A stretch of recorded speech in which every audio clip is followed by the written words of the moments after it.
Club തണ്ടറോസ് നാലാം സ്ഥാനം തൽക്കാലം ചില സാങ്കേതിക കാരണങ്ങളാൽ തടഞ്ഞു വെച്ചിരിക്കുകയാണ്.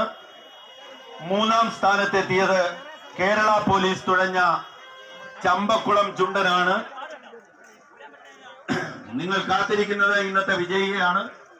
ഇന്നത്തെ കായംകുളത്ത് നടന്ന 10ാമത് CBLന്റെ 2ാം എഡിഷന്റെ 10ാം മത്സരത്തിൽ ഇഞ്ചുകളുടെ വ്യത്യാസത്തിൽ മഹാദേവികാട് കാച്ചിൽ തെക്കലിനെ പിന്നിലാക്കിക്കൊണ്ട് ക്ഷണിക്കുന്നു.